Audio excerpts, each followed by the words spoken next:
Pick Podcast, Picks and Perspective with Chrys Johnson. Palpable. All right, perfect. That was Okay. good. Cool. Well, hey, Luis, it's so good to see you, man. And thank you for being a guest on my podcast. I know we talked about it a year or so ago when we ran into each other at the grocery store in Hollywood. Oh, yeah, dude, that was the last time I saw you, man. It's been a while. Yeah, I was living down the street at that time. And then, Yeah.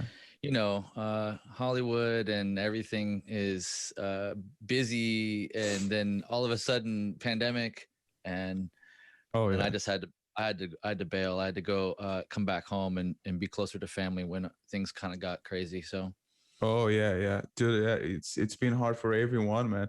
I mean, I haven't seen my family in like 2 years almost. It's crazy. Wow, 2 years. Yeah, dude. Yeah.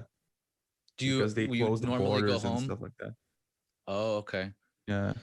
Do you normally go home to Brazil like once a year, twice a year or something, or? Once a year, man, like in December, just to spend Christmas. Then I put like together some events and clinics and stuff like that.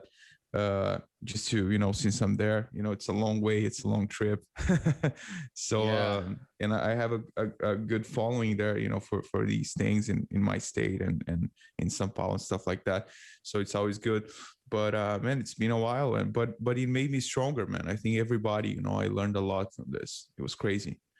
How does it feel there now in LA? Because it seems like we kind of got the hold of it through a lot of the vaccinations, but then a lot of people are reporting that there's still a lot of like new cases happening. Does it seem like things are staying the same, or are they kind of closing up again there? What's it like?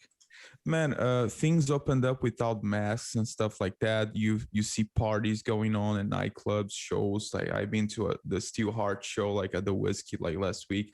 It was great. Everybody wearing masks again because they it's a new law again. But the thing is that this new variant is making people afraid, I think, but man, nobody can stand it anymore. So everyone is like, we have to live our lives, and I think it will get to a point like that, because I don't think the virus is going anywhere, and there will be new variants probably, I don't know. But I have a feeling that at some point everyone will be like, this is it, and masks for a while, but still life has to go on. I don't know. Yeah, there's got to be some sort of middle road in this whole thing, right? Because staying completely closed up for indefinite amounts of time obviously drives everybody to the brink of craziness, and and shuts businesses down and makes businesses fail and all that. But if we're open and super carefree and don't do any precaution, then that could obviously keep things going in the direction that we don't want them to go. So exactly. Somewhere in between, I guess. Yeah, it's complicated, man. Super complicated. It's a tragedy, it's a nightmare. Has anybody that been affected by the virus? Man, a few friends here and there, but not a lot of people. Fortunately, that was very lucky. Yeah, I think I got it after NAMM, man. I think I got it like in March or something, like because I was I had all the symptoms, like out of breath and just pain everywhere and couldn't even get up from bed, so I think it was like March or something, but then it was all good after that. I mean, it's I joke because I feel like most of us that are regular NAMM attendees should have like an immune system that is so built up, from once a year hugging and kissing and handshaking and baby, hugging and all this stuff to like, to build it up. And if you've had NAMthrax once or twice through the years, then, I imagine that this is, maybe on par, maybe a little worse, depending on how it treats you. But thankfully, I haven't had. I mean, a lot of people in my circle have said the similar thing. They thought they got it either prior to NAMM or going into NAMM or shortly after. And then we kind of like got all this information and like, oh wait, maybe I think I had that. Exactly. Didn't know it. Yeah. No, I remember like a few days ago before everything, the lockdown started, like I went to the Sons of Apollo show, the Dragon Force show, and like 1,000 people, 500 people there. And like one day before the whole thing. And I think a lot of people got COVID in probably in these events, like a few days prior, Yeah, what those last two shows I saw before everything got locked down was Mr. Bungle. Was they did that kind of like couple nights down there at on I think it was on Sunset.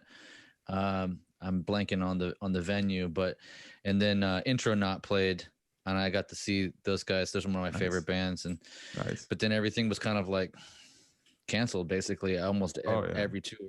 Yeah, complicated, man.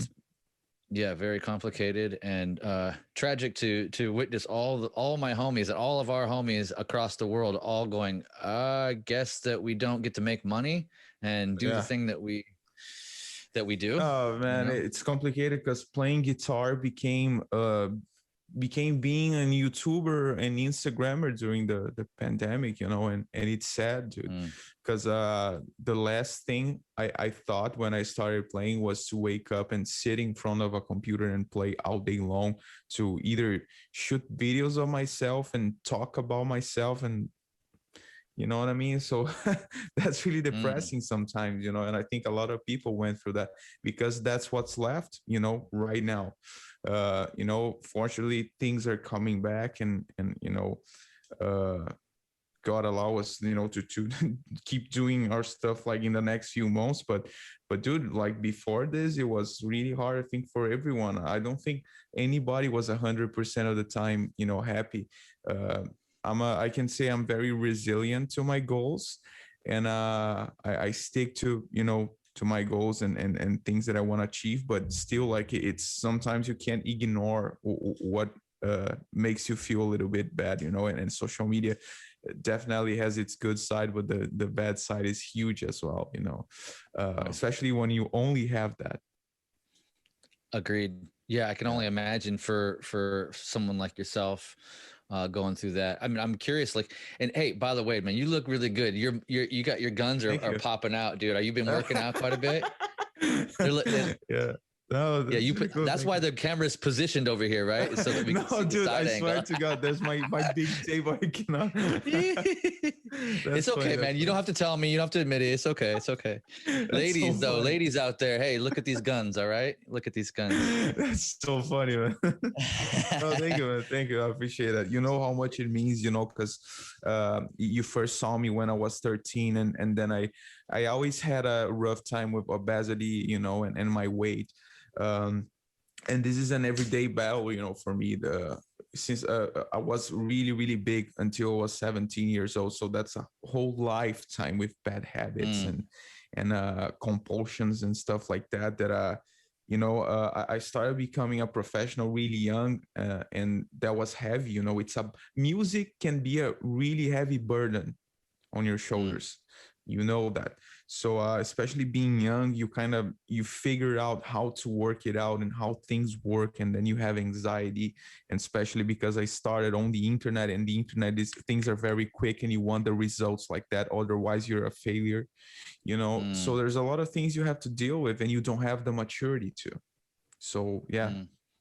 It's actually one of my main questions I wanted to ask you was, what has been some of your biggest challenges being a person that found success at an early age? Like, how have you handled that? What tools have you incorporated into your life to keep a level head and keep progressing forward?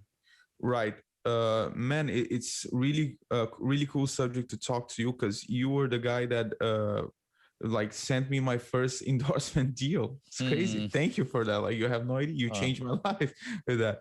And you have no idea, like the moment I got that message on Facebook from you, it was like, dude, life changing. I was like jumping around and screaming. That was nearly it. Because man, I come from a very small town in Brazil, and it's like things like that are impossible. So what made me first off, I started playing and getting better at guitar without even knowing what I was doing, literally, because I had no idea if I was good or bad at guitar, because I didn't play in front of anybody. I was just played in front of my brother, and he played the same stuff than me. We played together like Metallica and Megadeth songs and Maiden, stuff like that. So then I started playing at school, and people got a little bit surprised, and I started playing in guitar stores sometimes in the capital of our state in Brazil, when we traveled there and stuff.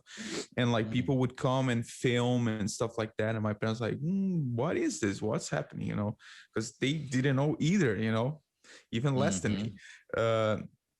So man, what happened when, for example, I posted those videos, the top 10 Dream Theater song that people saw and you saw, and I got with EMG and ESP, is that instead of just celebrating too much, I thought that was the time that I had to take it serious, because I knew the internet made it easier, but at the same time, I was already sensing that it was harder to break through. You know what I mean? Because you had like in the 80s and 90s bands all the time, and artists like selling records. I didn't see people spending money with music anymore. So I was like, okay, I gotta really make it quick. You know what I mean? Because I need to work harder and harder and harder. And then I had the free time as well. So instead of celebrating and starting having chicks and stuff like that, you know what I mean? Like I just closed my social circle. I was just inside my room all day, and because I liked it, and then I set these goals, like I have to make this video and that video and practice this Mom Singer Jason Becker song, because I think this will really give me a great exposure. And then I already started working on my music and recording and meeting people from the scene. So it was already, my friends were already professionals of the music industry. So even like my friendships were related to music. So that's how I dealt with it. I was pretty focused because I didn't have the social side, all the distractions, the girls, and I didn't drink, of course, at 14, 13. Some people start drinking at that age, but I didn't. So in going out and stuff, so I was pretty focused. And my parents, they never like they're not in heavy metal and stuff like that, but they always supported me since the moment they saw this is serious. And I had some life-changing opportunities. For example, the EMG thing was great, but when ESP came, they called the dealer in Brazil, and they flew me to São Paulo with my dad, so we could actually see in person like a line of people like going around the corner of the music store to take get autographs and pictures with me and the guys that were playing there. So that was like, man, I want to do this. This is really cool, and not because of these people here, but I like playing in front of people and connecting and living all these things. It's really cool. So after that, I same mindset, work harder, because I came to the States when I was 15 for the first time at NAMM 2015, and then I played for ESP, and my mother came as well, so she got to see more of it. Every year was like a milestone in my career, and things going further and further and working harder. And then when I moved here, like it was just like it was my choice, like I want to make a living as a musician and stuff like that. So all these years, from 13 to 15, 16, I was convincing my parents, because I knew once I had their trust and confidence, I could really, do more things with their trust. And because I always believed in myself so much, and I still do. So I never was afraid to take that leap of faith. That's beautiful, man. You're such a interesting success story, because especially anytime somebody comes from a place outside of the US that feels like where they look up to all the US musicians, predominantly, like that's kind of an interesting place. I mean, that's one of my other stories, and I'm like, or not my stories, but one of my other questions for you was, I'm interested now, like looking back, like you've been living in LA for a couple years now, right? Mhm. How many? 3, 4? It's gonna be my 5th year. Yeah. Fifth year. Yeah. Okay.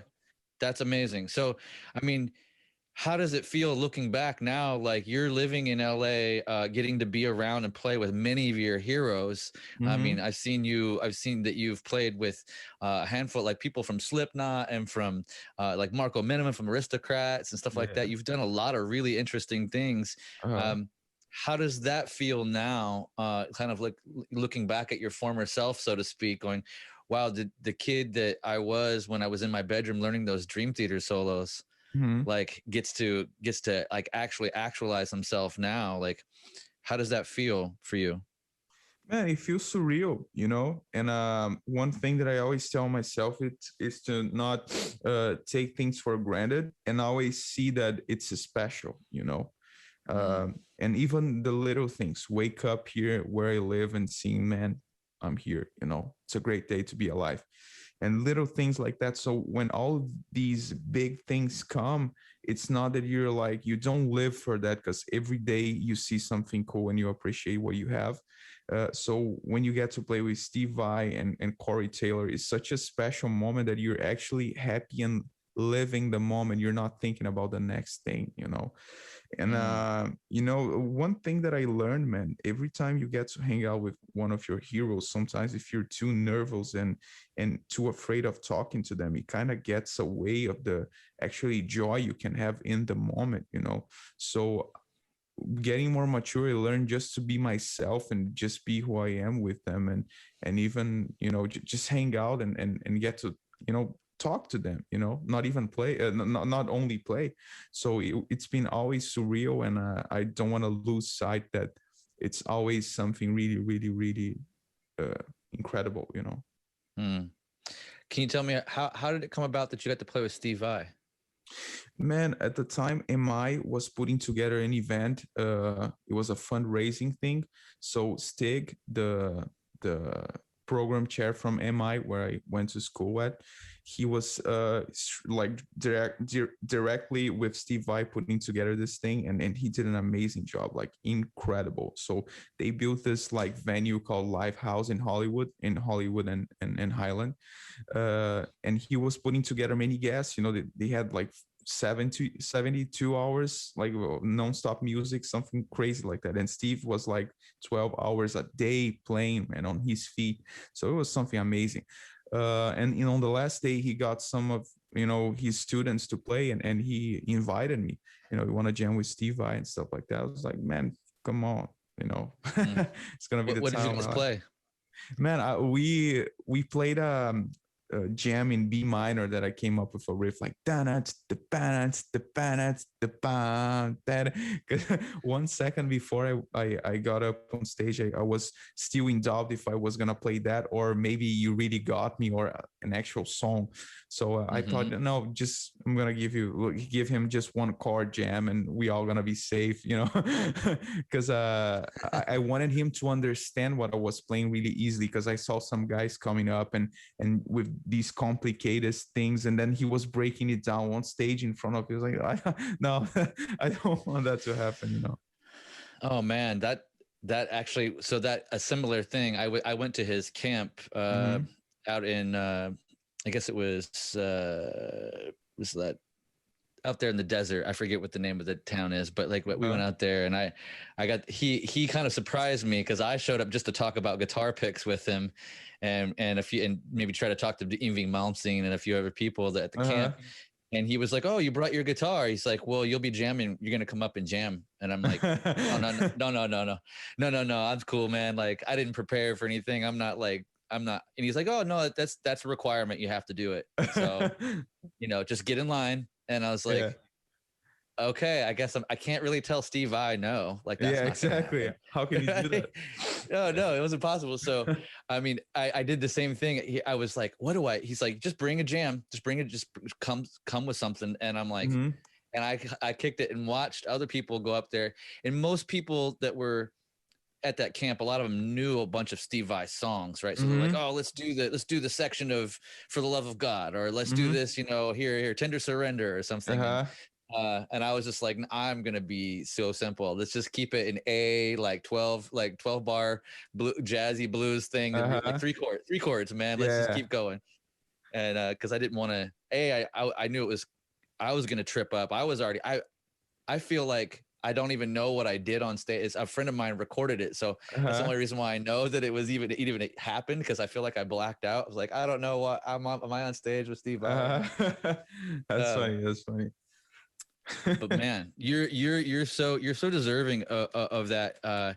You're playing. I mean, I'm curious about like if you were doing this Dream Theater, 10 Dream Theater solos at 12 years old, like when did you first get the guitar in your hands, and who was your mentor, or was there one?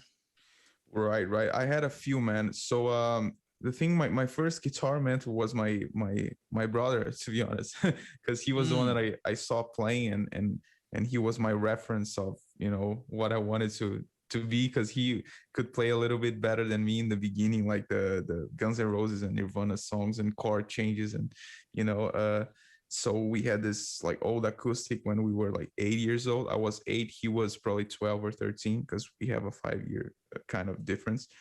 So then I started when I was 9 years old, around 9, like 8 years old, and then I just started from there, with this old acoustic, and then I started taking lessons from one of my guitar teachers that I stayed like 4 years with him. His name is Marcos Fernandes, and that guy changed my life, in terms of learning how to play the guitar, because he's a huge Steve Vai fan. He has all these jams and the guitars that Steve Vai has, and he made an artist paint for him the one that is like a bunch of flowers and stuff like that. It's really cool, man. He's a really nice guy, and he's an amazing player, and as a teacher he's just incredible. He changed my life, and then coming to MI was like the cherry on top of the cake. And is that what did you hit MI right as you came to live in America? Is that what you did like about 5 years ago? Yeah, when I came in 2015 to visit for NAM, I went with my mother to visit, so I got the contact information. I stayed in touch, for the next 2 years. So I applied and everything when I finished high school. So I finished high school in December of 2016, and in March of 2017, I was here already. Yeah. And so what are you, 20 something now? What's 21, your age? Yeah. 21. You're only 21 now. Okay. Yeah. It seems like that's what's such an interesting thing, is to see somebody have a career, a full-blown career before they're even 18, and now you're 21, and you've got multiple albums out and all these great singles and all these great collabs, man. I'm so excited. It's like you look at me and go, oh man, thank you so much for sending me those EMGs and stuff. But I'm like, man, thank you so much for actualizing yourself in the world at such a young age. And I mean, you've really inspired a lot of people, and that's the thing that I notice, especially as a young person. You really the sideline is that so many other young people get on fire for the instrument when they see somebody that is like around their age or not too far out. It's different, it's cool when an adult comes through and you're like, oh man, Slash, oh man, Steve Vai, they've been around for a while, but and that's cool. But to me, when I see you do your thing through the years, especially years ago, I saw just these legions of other kids and like-minded people getting excited, and turning on to ESP guitars and EMG, of course, because that's what we were focused on at the time. But yeah, man, I know that it's kind of your natural path. I know that this is the thing you were destined to do. But thank you for doing it and heeding the call, right? It's a big deal. Thank you for these words. Means a lot, man. In the early years, do you remember what your first couple of guitar picks were? And was there anybody, did your brother or any of your teachers like influence you on what guitar picks to use? Man, this is crazy. You're gonna kill me for this, but I was never really attached to a single model of picks. So I always played whatever, I That's had. okay. At some point, like there was the Marcos guy that I told you, my friend, that he taught me Hmm. for like 5 years, 4 years. He had like in his school like some picks made of old credit cards. Oh, really? So sometimes we wouldn't even play with that. So that was funny. Uh, but man, I have some picks that I like custom picks from friends of mine that they gave me, like ESP Tony. He gave me a few ESP picks and I use them. So I'm not really attached to one type of pick. I just want it to be bigger than my thumb. You know what I mean? That's Mm. all I ask. And like 1 millimeter, above that, it's good. Um, so basically, I was always like this. The same thing with pedals and gear in general. I was never a gear guy. Now I'm getting more into that because I want to get better at my guitar sound and stuff like that. But growing up, I was like, really, fuck it, I just wanted to play, to be honest. And that was a good thing for me because I had literally no distractions, even on guitar. I just wanted the instrument itself. Mm. um so basically that's my story with picks. It's pretty frustrating, bro. No, it's okay. That's actually I love hearing that's different because it's not.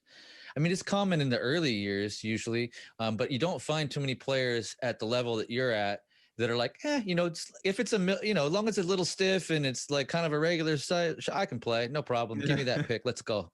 Yeah. Which I can really appreciate because, somebody else that does that, the one that comes to mind anyway is the cats in Snarky Puppy, especially Right. Michael League. Michael Uh-huh. League, he's a bass player, but with pedals and picks, through the years of working with him at Dunlop, I would show up at one of his gigs and I'd just be like, "Oh, hey, cool, you try this?" And he's like, "No, man. Oh, yeah, that's kind of cool. I'll use it tonight." And like, no second guesses, Uh-huh. And then like same thing with a pedal, like, "Hey, have you checked out one of these?" And he's like, "Oh no, hey, put it on. Let's put it on the pedal board. I'll use it tonight." And I'm like, "All right, who are you, bro?" Because like people don't do Right. that, Yeah, very, exactly. very, very few people anyway. Because most of us are like, no, this is my pick. This is the one. I Mhm. mean, I could play with other things, but I kind of feel like lucky pick. It's got my Mhm. name on it, or it's got the color I like, or Yeah. my dad gave it to me, or made me play these. Whatever it is. There's usually some sort of kind of nostalgic like little hook that we have around the thing, and especially with pedals because most of us are so pre-planned with our set, like we're like, I have to have these 5 effects and I know exactly when they come on and Mhm. when they come off and all this stuff, and there's no room for like, oh, a new sound in the set tonight, no big deal, like Right. that's usually not the case, but Right. their music kind of lends to that and their attitude lends to that. So it's cool when I hear your story. You're like, oh man, it's cool. Like as long as it's like this and kind of like that, Right. that Right. shows your diversity and your ability your confidence to be you regardless. You know. Yeah, one thing that I always like to do, and it's gonna sound crazy, but remember the old acoustic I told you about that I started playing? Mm-hmm. Mm-hmm. Dude, like that guitar had like the age of my father at the time, like 49 years old, like shit, that Mm. guitar was. So basically, the space between the frets, the fretboard, and the strings, you could put your hand in between, Oh it's my like this gosh. big. The action was like crazy. So that made me want to fight with the guitar. I like fighting with the guitar. And then my Mm. brother, he had a golden SG, and which was already way easier to play. But to this day, it's the hardest guitar I ever played in my life. Crazy. And Mm. then I got like a Strat, and it was like, oh man, this is heaven, because we've been through hell before, with the Mm-hmm. acoustic and the Mm-hmm. SG. So that made me really, I like the challenge of fighting with the guitar, and of course sometimes you make stupid mistakes because of that, but at home at least I like to play with like guitars that the action is not so low and stuff like that, just so I can really struggle. Hmm. That's interesting. So because some people like that with picks too. Some people like for example, I mean, so what pick are you holding there? What was which? Show me which one you're. This is the camper like, pick. Kemper. Yeah, camphor. It says camphor here. Yeah, Oh, it's so like just one of their picks that my friend had, and I got it at his house, and I'm using it. Okay. Yeah. It looks like a green Tortex is what it looks like. I can't tell what. Oh yeah. Oh, that's true. No, there's one that is the camper one, and there's one that it's that's a don't love Tortex. Yeah, that's true. But there's one that the camper one. It's exactly like this, but it's around here. Oh, right here. This is the camper one, and this is the it's the same, Easy to confuse them. Yeah.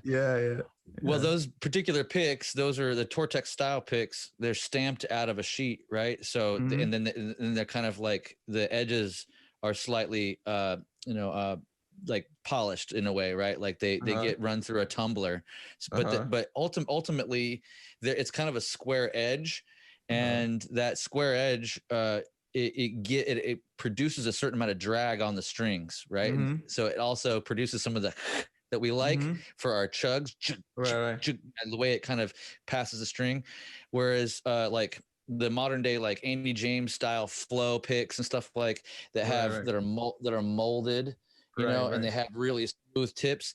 Those have really fast string. They're really fast picks, but they're like smooth, and they don't fight you, Right. So I've found in talking to a lot of people about guitar picks that there's basically these two kind of camps, right? There's the camp that of like, I need it to a little bit. I want the sound, and I need a little bit of drag. I don't want it to be too fast. And then there's the others that are like, I want it to be fast and slick as snot. Like, let's go, and so it makes sense that pick, that a square pick that was printed out or stamped out of a sheet would be one, because you like to fight with the guitar a little bit. You like some resistance. Yeah. Which I wouldn't have guessed, by the way. Like, hearing how incredibly fast and effortless it sounds, like you make it sound like when you're big runs and stuff. I would imagine that you'd be, super low, like action, and maybe a jazz 3 pick or something. I don't know, but man. I think like my slogan is like play like you mean it. I always say that, you have to play like you mean it. And I see a lot of internet players and bedroom players, like people sometimes forget about that. You just want to get it perfect. And for me, perfect means nothing, because I really like to, the thing about struggling with the guitar is that you actually play like you mean it, because you have to concentrate and really go hard on the guitar and like you mean it, so that's how I like it. Yeah, I have to. I'm definitely more in that camp. I'm far from any kind of perfectionist. And honestly, like, as much as I like seeing somebody do amazing things, if it looks too easy for them, it bums me out. Like, because I'm like, man, you're not. It's like this isn't even. You're not even breaking a sweat. Right. Yeah. So but when I watch you play, bro, you kind of invoke the vibe of like what a Zakk Wylde would like invoke on stage. Like Zach's whole body feels like his vibrato. Exactly, when he hits, man. His whole body is like in that finger that's been, given that shake. And I'm like, whoa, like, so you're more, to me, I put you in that category of player that has to feel it with their body. Oh yeah, no, thank you, man. And it's like, man, I decided to be a musician because of these guys and to play live like them. So like, okay, if I have to do videos for the internet, all right, but I'll do like I want to, you know what I mean? I'll do it my way. And what's the fun, man? You're playing heavy metal and rock and roll. Like, you're not gonna move. You can't feel what you play. What are you doing? What's the point?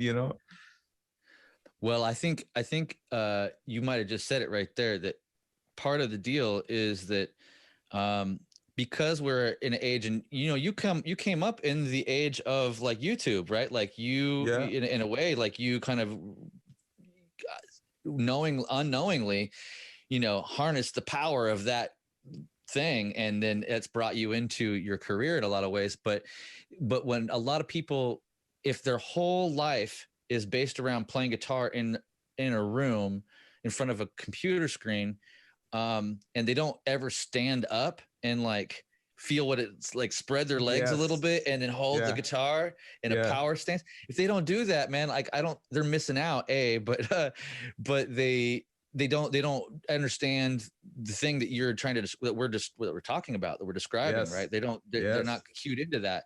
And so, and especially if they don't ever graduate and go play live, and really it's like when you get in that room and you're rehearsing with a band, that's the thing that you get to, that you should be rehearsing, right? Also too, is a little bit of your stage presence, a little bit, how can I flail? How can I feel this? And also be precise-ish, you know? Ish.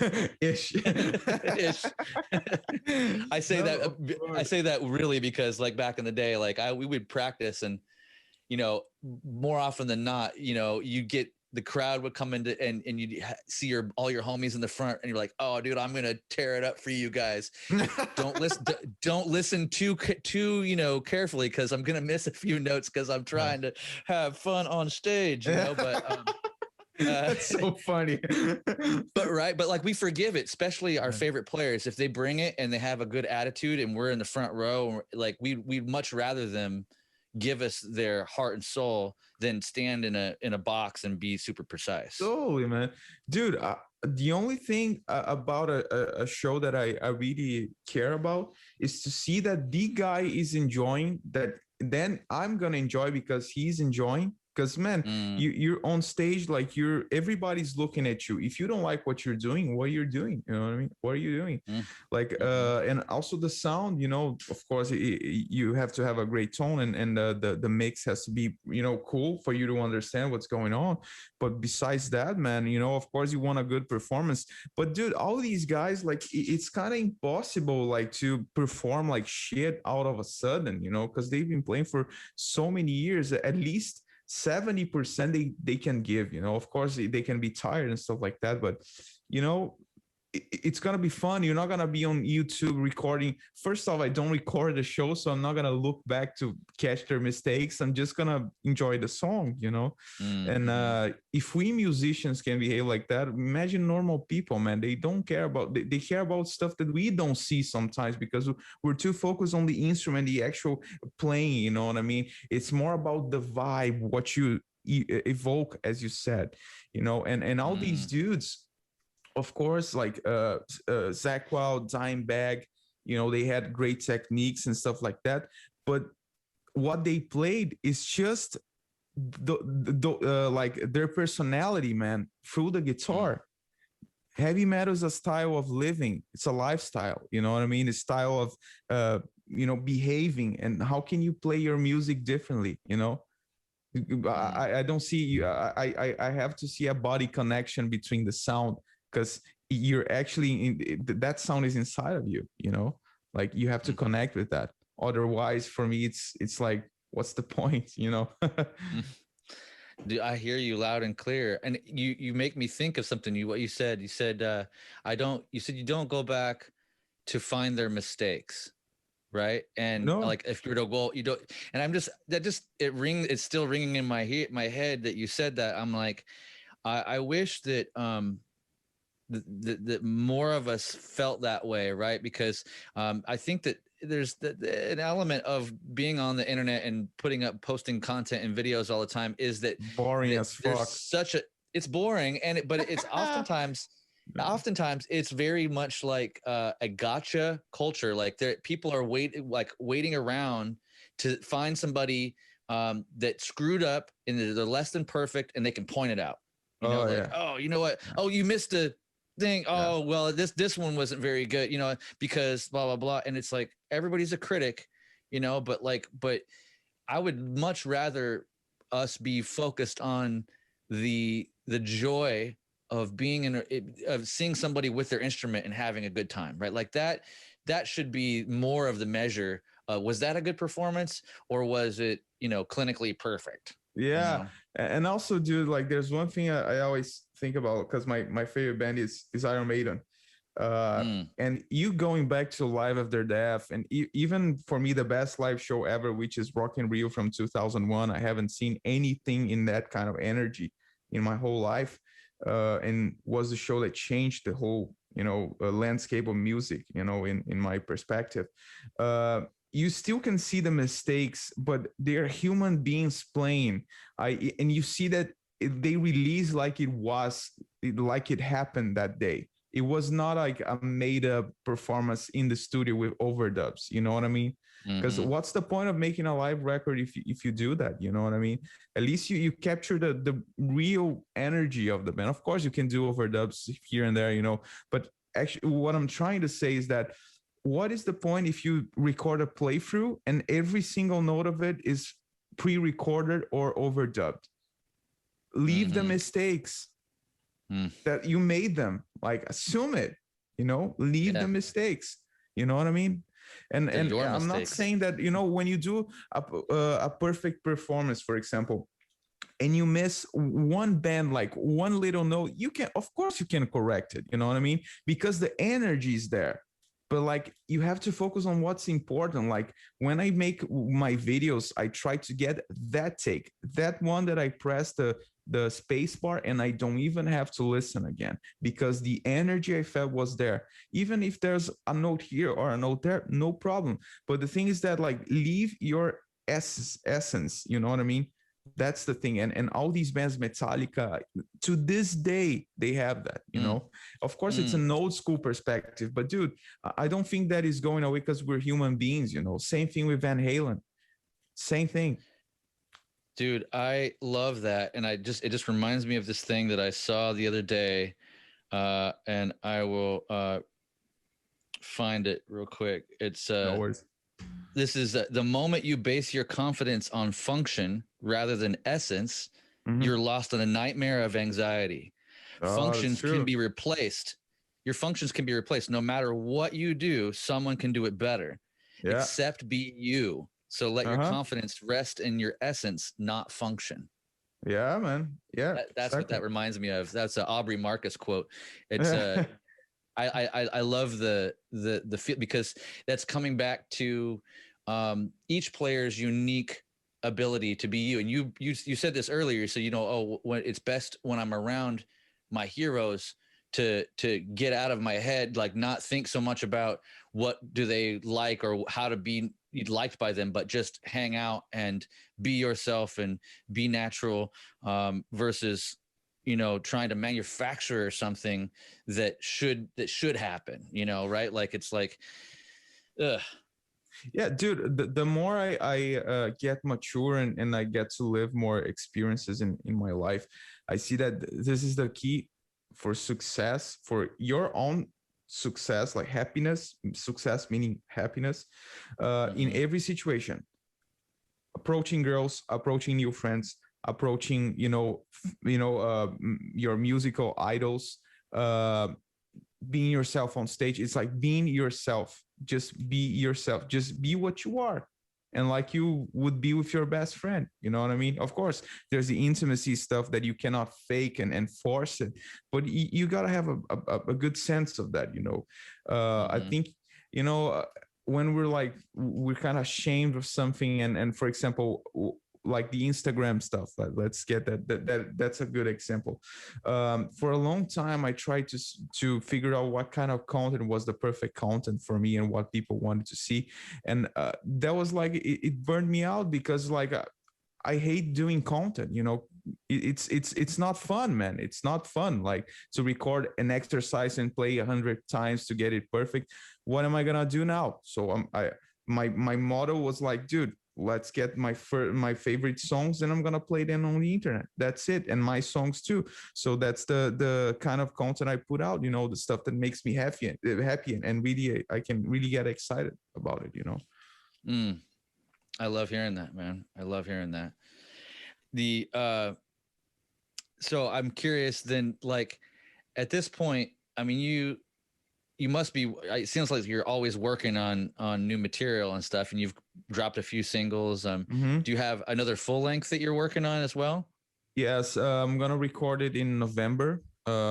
It's gonna be, man, a really ambitious project that I have, and also there's other musical projects I'm involved that are coming out in the next few weeks. So you know, what people can expect from me is a lot of original music. Of course, I do my videos playing covers and the guitars I like, but my music is my legacy, and I'll not stop working on that, you know. Yeah, well, and speaking of which, I love the Dimebag solo you dropped the other day. I was part of why we started chatting. That's awesome.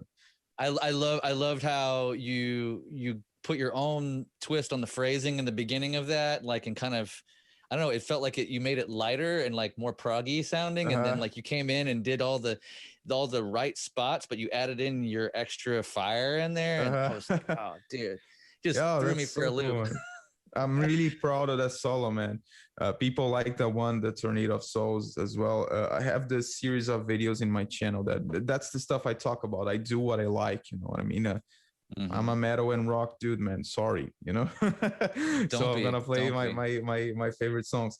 So, dude, I have this series of videos named "Classic Solos in My Own Style." You know, so I pick like great solos and I play like I would play them like live or approach them, not to show off, but just to put my voice. And started as an exercise with Crazy Train and Cowboys from Hell, which were the first two videos I posted back in 2019. After that, I developed kind of a standard way of seeing how I approach things and how guitars play things, and how I could play it differently, just for the sake of practicing that. And then it just ended up being like a fan's favorite, you know. People that follow me, they like it. So I was like, I like it doing too. So, you know, it's perfect. That's great way to do a cover, pay homage to one of your favorite players, and express yourself at the same time, right? And put your flavor on it, because I loved that was one of the things that I think it was Andre Neary did one of the Dream Theater ones. He got really that's all, you know. It's like, oh, see, like I like seeing it verbatim sometimes. That's cool. It's like it shows technical proficiency. Like back in the day when you did the Dream Theater solos, like you were holding it down, like you were making it sound like John Petrucci, predominantly, right? But like at this point in your career, I mean, what does that really serve you? You know, it doesn't serve. It's not serving the exploration or the furthering of your particular voice on the instrument very much, if at all, right? But with the way you're doing it now, it's like it's cool because it actually it still scratches the itch of the original tune when I hear you do that. But there's this Kalil flavor that comes through, right? Like I don't have to, I'm like, oh, I haven't heard it like this before, although this is very familiar. So it's a nice little twist in the brain.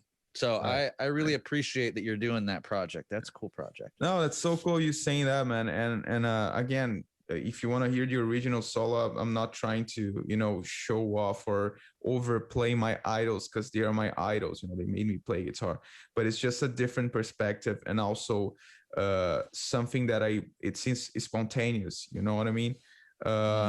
And I think that, like, when I started writing my songs, like to that point when you first saw me playing, I was like, I was still asking, like, and wondering, what am I capable of playing? But then, like 2 years after that, the question changed. It became, who am I? You know what I mean? What's inside of me? That's the question, you know? So my why change it? You know what I mean? So no, that's basically the best way to explain it. I love that question. Who am I? Yeah. I love that question. Who am I? Can we even answer it? Exactly. Can it be answered adequately? I think that honestly, it's one of the better questions to be asking in the musical context, because music being this invisible force that we can definitely feel, right? But I can't put my hands on music. I can't taste it in the way that, you know, I can experience food or other parts of life, right? And so here we are, you know, we've been given a name, you know, and we woke up without, and we woke up into this life without ever remembering going to sleep. Yeah. Okay. I don't remember. Some people do. Some people do. But vast majority of us don't remember going to sleep. But we woke up somewhere in early childhood and found, hopefully, you know, us musicians found something in a way to express ourselves that, you know, ourselves already being mysterious and then trying to learn a language to express more mysteriousness, like to convey, to speak the unspeakable through, you know, a different kind of Language. emotion. Yeah. Language or emotion. Right. So yeah, to ask that question as a musician, like, who am I? And that shifts, right? Like, you're a living, breathing thing that is not rock solid. So that's interesting. Ask it again tomorrow. Who are you now? And in this moment, how does this want to manifest? Because life can change you, and that's okay. You know, that's okay. And it will change you, you know. We all at some point, oh, I'm going to change the world, but it's more likely that the world's going to change you, you know. It happens to everyone.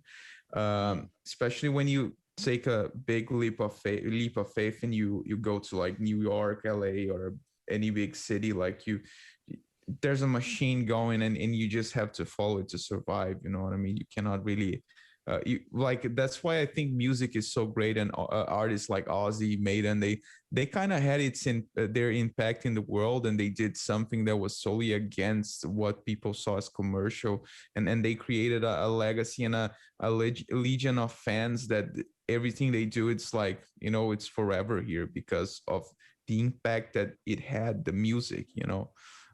Even though sometimes we think we cannot change the world, many of these guys, they did. Like, Maiden changed my world, at least, you know. Like, you can see, I can look here, and I have this, I have like a frame with like the Eddie and stuff like that. So it did change my world, you know. So that's the coolest thing about art. You know, it's funny that you hold up that one, and in the main one on the front, there's Somewhere in Time. That's what the cover is, right? And that's I mean, music obviously shapes and changes most of our lives in some way, but like for us music heads and those that like get interested in dive into an instrument, it can just be all consuming in a way, right? And I remember at a young age, before I played guitar, I was tape trading, cassette tape trading with my friends, and we would drive. I used to live about 30 miles from where I'm at now, and this much smaller town that had nothing but it was like a truck stop, you know, and nothing to do there. But we would drive 30 miles over here to Chico.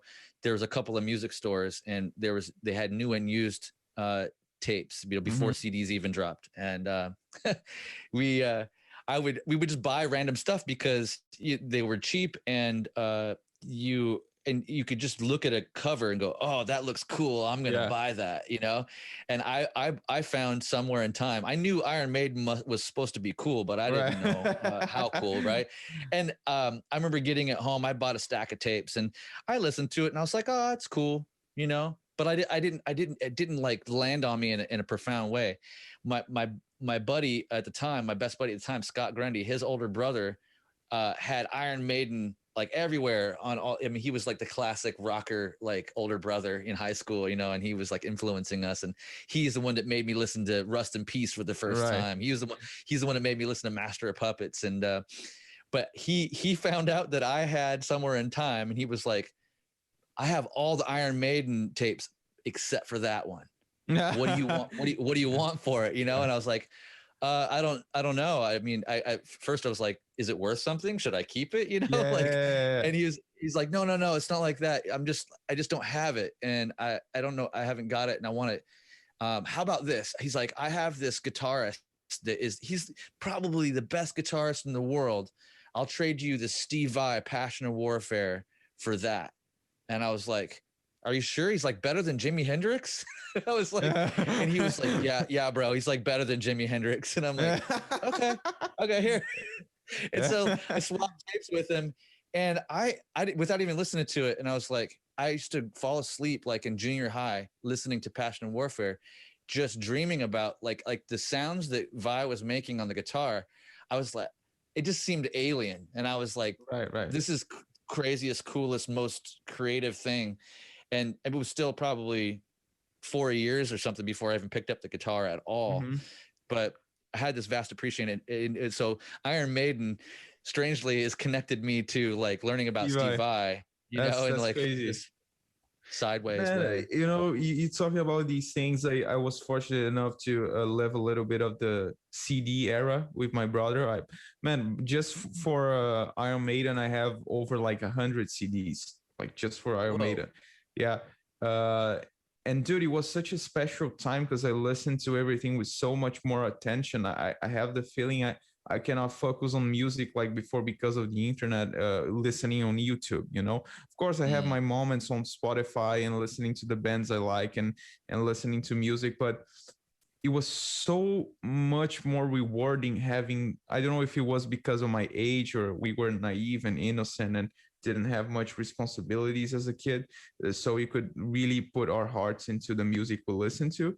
But I always have a feeling there was a style of consuming music and art that was really really cool, you know, not trying to be nostalgic about stuff. And I know things change, but sometimes I ask myself it's for the better or for the worse, because I really think like having the physical experience with an artist, you know, and not even a show, just a TV, a recorded album, it's so much more intense. And man, I forced myself to like albums that I bought and I thought they were cool, and they were not the one I was expecting to be. Um, or I like only two songs of them, but then I forced myself, and to this day, like they became one of my favorite records because I spent the time with the artist's art, you know. And I don't think that happens much nowadays, because people know, for example, man, 90% of the people that follow me on Instagram, they know my face, what I do basically, but they don't go after what I like, my albums and stuff like that, because they have too much in their feed all day long, you know. It's like full of information every second. So that's really frustrating for me sometimes, because that's not what I wanted to do. I really wanted to have a great impact in terms of being an artist, and I think that it's becoming harder and harder to get that. But you gotta, you know, do what you want to do, and that's what I want to do in the next few years, even if it, you know, it's not gonna get you the likes, the shares, the numbers, but you gotta do your legacy, you know, if that's what you started for. You raised a really good topic here, Luis. This is one I'm feel very connected to. Being born in late 70s and 76, and growing up around turntables and 8 tracks and then cassettes, and then the advent of the CD, and up and through the CD. The thing that I want to contrast with your experience is that back in the day, it wasn't so readily, none of the stuff was readily available. You had to drive down to the store and make a decision on what you were. Maybe you already knew the new Pearl Jam was coming out. Yeah. Like I stood in line at midnight multiple times waiting for an album release. You know, when Nirvana In Utero dropped, I was there at Tower Records waiting in line.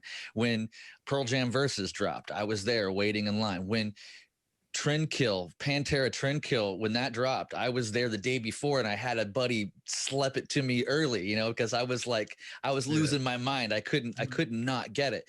And so couple things, right? Like, so when something is super easy to get, all right, then you don't, the regard you hold it with is less and less, right? So we oh, well, I could, you know, and like you said, you're like, oh, well, these people, they digest my Instagram clips, they digest maybe a video, but to get them to click over and listen to a whole album is different, right? So that could be partially, you know, genre, could be partially whatever it is for them, but a lot of it is attention span, right?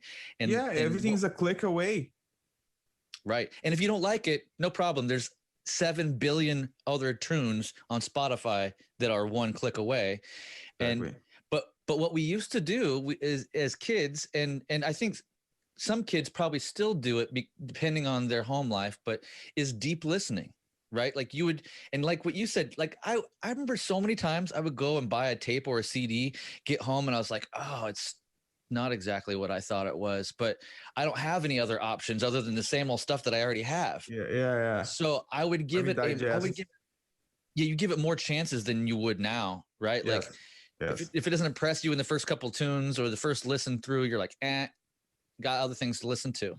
And so and because of that, our barrier to entry seems to be greater because we used to give more opportunities to the thing, and music and styles of music and concepts that we used to have time to allow those things to grow on you, right? And we're now we don't exactly spend time. We're not interested.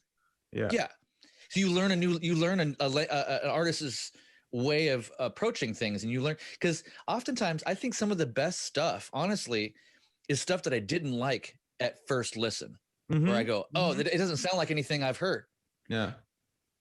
But if I gave it a couple more times, I was like, oh, that's actually a good thing. And I'm thankful that they don't sound like everybody else. And that's, I mean, maybe that's why the grunge era is still so held in high regard, is that all those bands that came out of that era, they had a similar vibe ish, but they were all very distinctly different. Soundgarden and Pearl Jam and Nirvana, and they all had its sonically universe, ways to write songs, chord progressions they used. Everybody had a different guitar tone, a different voice, different drum sound. Everything was different, because it was not something accessible making a record. And my opinion is gonna be really unpopular, man. And there's a good side of being able to record in Logic and stuff like that, but at the same time that it's harder, it's easier. It's harder to make your music. I mean, You dropped out. You still there?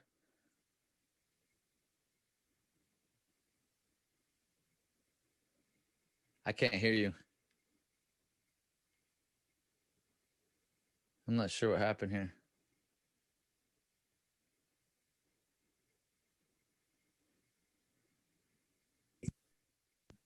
Oh, there you are. Hello? I heard you for a second. And then it just dropped out. That's so weird. You can hear me?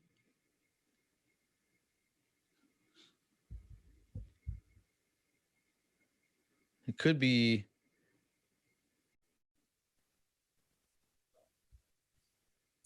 Second. Oh, there you are. There you are. Can you hear me? Yeah, I can hear you now. Okay. Sorry about that. I don't know what happened. No, I think it's Zoom. Occasionally it does some weird stuff, but back up a little bit. You were and try to reiterate the last bit that you were telling me about. Right. So I was talking about.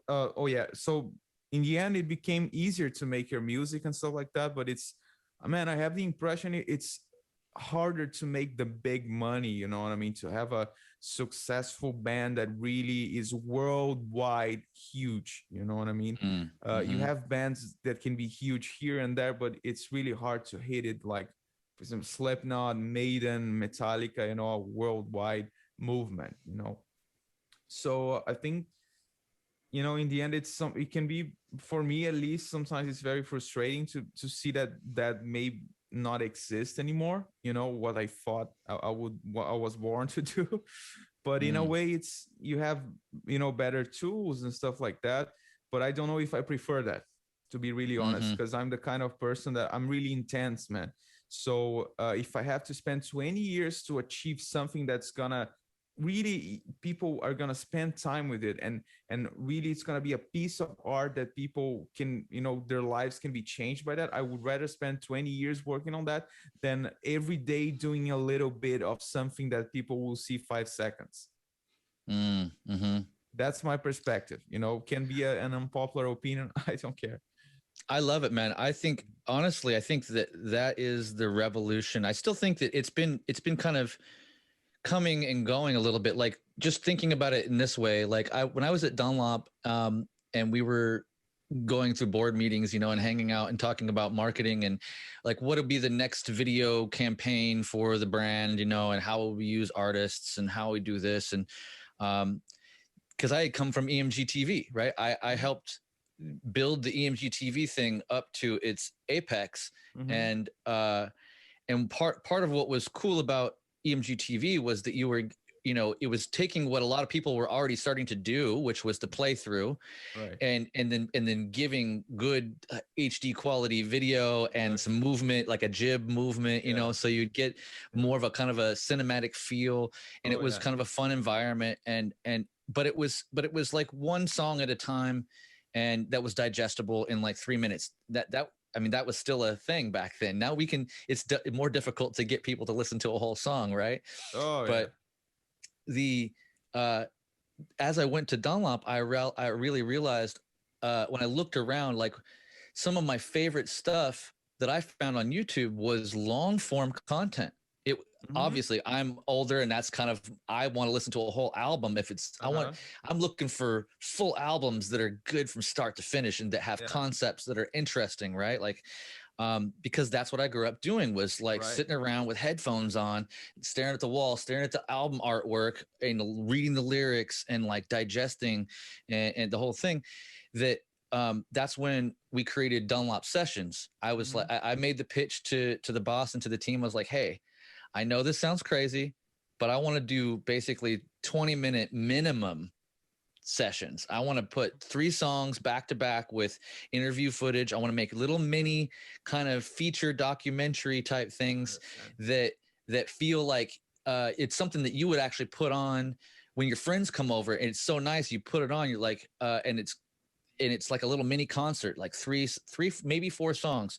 And everybody was like, oh man, YouTube and the content's got to be shorter. And I'm like, hey man, you can clip out whatever you want out of these and use them. You can clip out whatever you want, but you need to have a halo bit of content that is longer form, slower food, so to speak. Instead of fast food for these, attention spans, you need to kind of slow it down and set the pace for people, because they don't know that they need this. It will actually relax people. Even if it's intense music, it will relax people to know that there's 20 minutes of content coming from one of their favorite artists right now. And it's filmed really well, the whole deal, right? And come to find out, if you go back and you look, just go to Dunlop YouTube and then click most popular, and outside of their ads, which they pay for oftentimes to get like the reach, the most successful organic content on that is Dunlop Sessions, those, because people want, actually, they realize, and you go look around, like Foo Fighters and different big bands, they will film full like rehearsals or content, and that's the stuff that people come back to for years and years and years to come, because like, oh, I remember that one thing they did off the cuff, and the one thing, exactly. And so I really look forward to you doing that, like doing your version, and finding the way that you get people to slow down and digest more. I'm interested in seeing how that works for you. I mean, dude, I think that happens on YouTube a lot. As you said, I really share the same opinion. Most of the content I spend time with is like at least 20 minutes long. You know what I mean?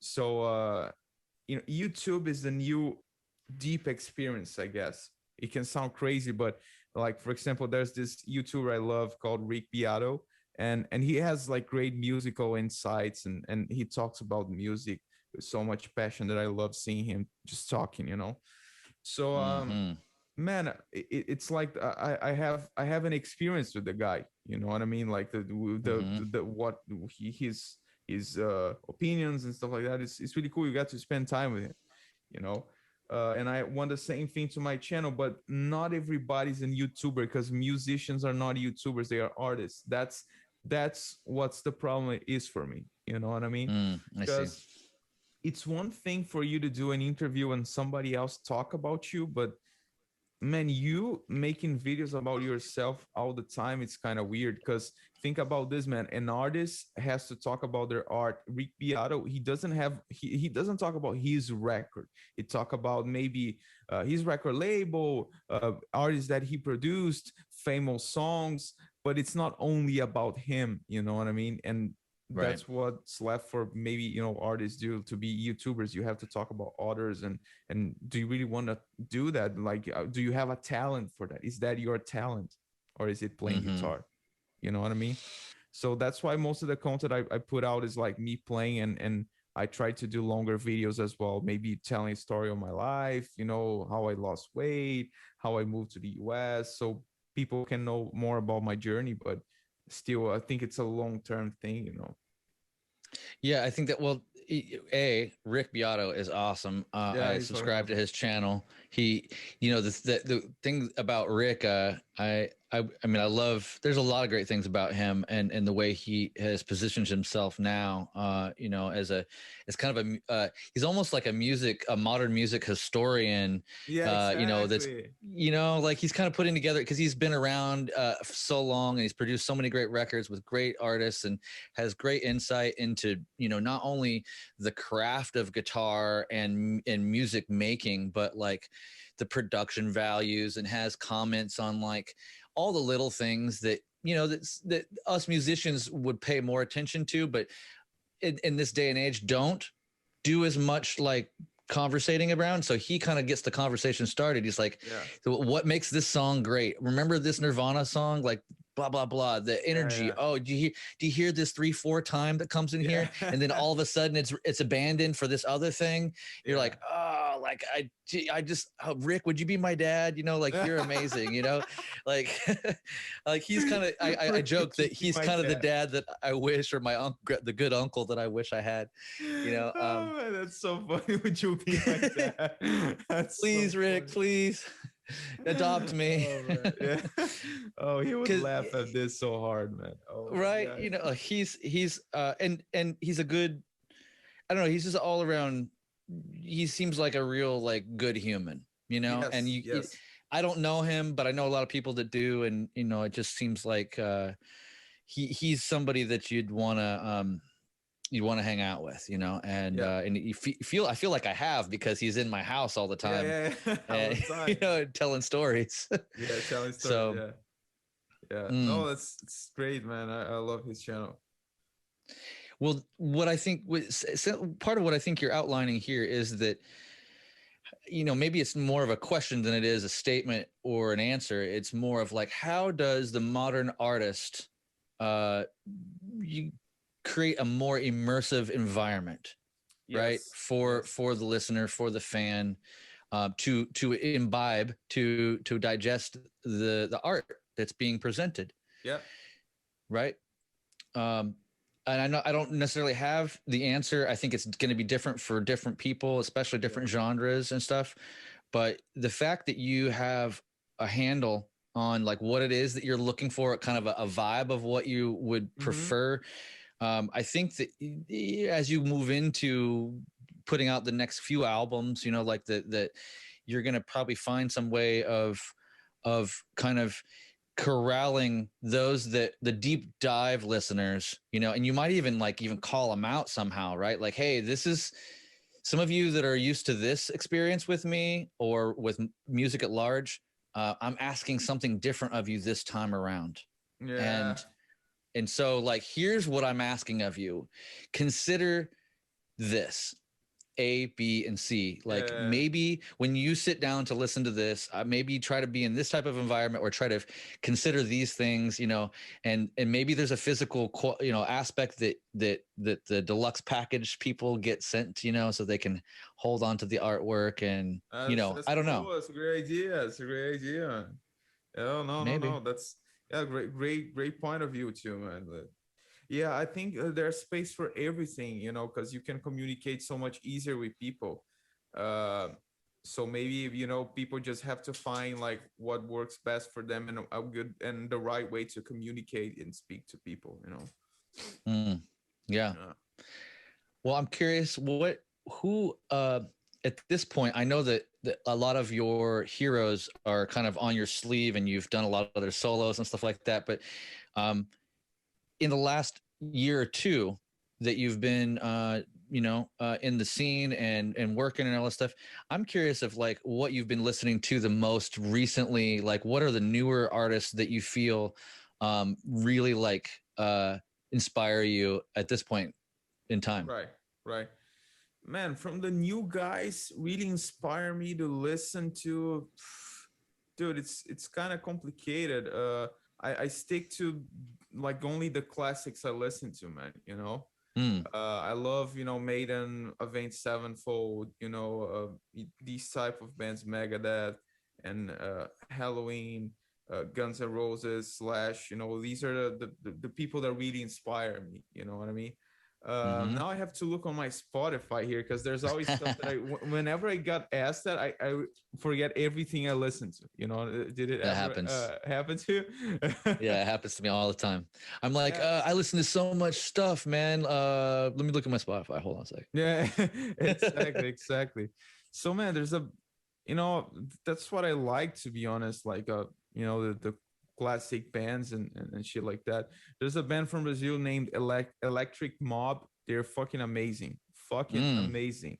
It's a rock band, Cool. They're just incredible. The singer is amazing, and you guys should check them out for sure. But in terms of guitar, man, most of the, not criticizing anybody, but it's really hard for me to connect with some of the newer stuff, because of the technical appeal and all of that. It doesn't really speak to me, and the kind of stuff that I look for when I listen to music is different. It's more of a feeling than a type of sound. You know what I mean? It's more like I like uplifting stuff, music that overcomes, because life is hard, and I need gas to keep going, and music is like gas.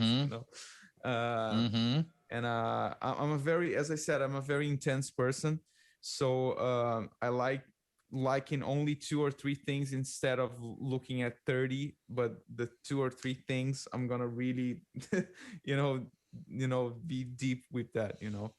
That's great, actually.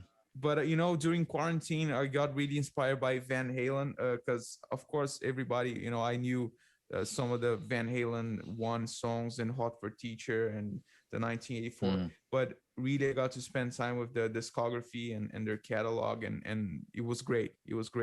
It's like my last favorite band, what I mean, that I had, that I really researched about the singers, and that's what I like to. That's the shit that I like, research about their lives. I actually bought this at the supermarket the other day. That has a Sammy and Dave ears and stuff like that, so it's really well made, for pictures and stuff like that from the early days of Van Halen, and it's cool, but that's the type of person I am. It's very cool, though. I mean, Van Halen it's hard to, we could never fully quantify like the impact on the music scene, and especially the guitar community at large, that he's had, and for him to be a cool guy, like that's, I never met him. I was in the room with EVH once, backstage. Really? Black Sabbath. Yeah. Backstage at Black Sabbath at the Hollywood Bowl there. He was across the room, and I was like, how do I bail from this circle that I'm talking right now and like enter that circle over there and talk to Eddie Van Halen? How do I?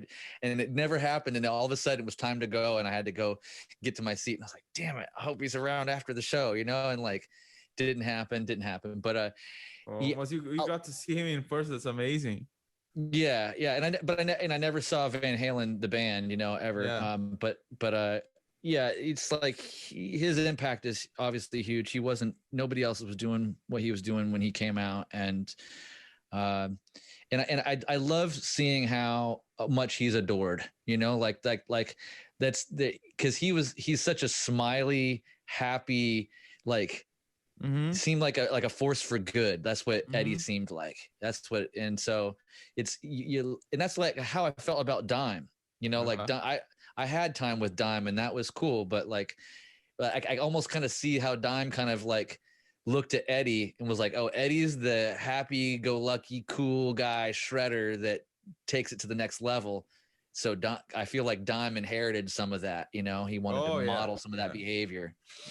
Yeah, for sure. He has some of that too. You know, the happiness on stage and the smiles, and even though he's playing aggressive music, you know, you can see a guitar is just an extension of his body. Yeah, man. Well, that's okay. You don't have any modern players. All your peers, you know, we're not going to talk about any of them. No, it's like man, there's a lot of great players. But you asked me like that inspire me, and it's inspiration for me is something really deep. Like I love what, for example, you know, Polyphia does. Like it's great. They have to exist. You know, like it's amazing that they are here, they're around, and thank you so much, you know, to them for their music. But inspire me means that it means a different thing for me. You know what I mean? I appreciate what they do, but it's not something that I listen to, you know, very often. And it's just the type of music. It's not the type of music you know, I'm gonna, I don't know, just listen to music. I listen to them. It's not really, but man, they're amazing players, you know, and are amazing artists. They have amazing songs. Like it's just a taste thing, you know. Sure. They're incredible. That's nothing wrong with that. Yeah. Well, a different question would be this. How about, so if there was one or two bands or artists out there that you would jump at joining their group or going on tour with them to be their main guitarist or something like that, who would be a couple of them that, you know, out there that's doing something that might be interesting to you? Oh man, I mean, my dream would be, you know, I love, I mean, Sinister Gates is one of my favorite guitar players, but you know, playing a Vane Sevenfold would be like the ultimate dream, you know, like an Ozzy as well. Ozzy would be the ultimate dream too. Like, oh man, that'd be so cool. Yeah, no, Ozzy would be incredible, you know. Fuck. Man. Okay. So Avenged Sevenfold, if you're listening, if you need a replacement, you need a side guy, you need, you know, one of your dudes is sick, you know, Luis here, he's ready. Yeah. Zach Wild, I know that you're still living and still shreddy, but like if you need a break, Luis is here. Like just tell the boss to give him a call. We'll get you going. Because, you know, the interesting thing is about that reason why I asked that too, is because I think it's strangely important to make little statements like that are maybe delusions of feel like delusions of grandeur. You're like, oh, like, right, as if, right. But like, I remember talking to Andy James back in the day for years, because he, you know, Andy James started multiple different bands outside of his solo career, right, and always tried to get a band off the ground. He's like, man, the solo thing is cool, but I want to be in a band where there's vocals, and I want to take solos after a cool vocal thing, you know? And I was like, I get you, man. I get you. And I go, well, what bands would be the biggest thing for the best fit for you? And he always, the three that came up were like, I'd play with Zach, Black Label Society, man. Like if I could be in Zach's band with Zach, of course I'd want to do that. He's like, Kill Switch Engage, if I could be in Kill Switch Engage, you know, I would jump at that. And Five Finger Death Punch. So those three were three of the ones that he would name all the time. And you know where he's at now? Five Finger. Yeah. Hey, it's beautiful. Hey, that, like, you know, it's like even whether you like that band or not, because I know they're polarizing, but you know, I'm happy for him that he's in a place where he had only dreamed of being, you know. And it took him it was around the same time that I hit you up and started sending you pickups. You know, Andy and I became friends, and I started bringing him to EMG TV. And he was already doing pretty good, you know, on YouTube. But after EMG TV blew him up, there was there was like more and more, you know, attention on him. Those videos were big. In that, and now you look back and you're like, oh my God, they got millions of hits. You're like, whoa, like that's crazy. No, he deserves it so much, man. So much, you know. Agreed. He's amazing, dude. And if there's one person that deserves that, it's him, you know. And it's so beautiful, the story. Like he mentioned he was a fan of Five Finger, and then he got in the band. It's like the movie Rockstar. It is. you know, it's great. Exactly like that.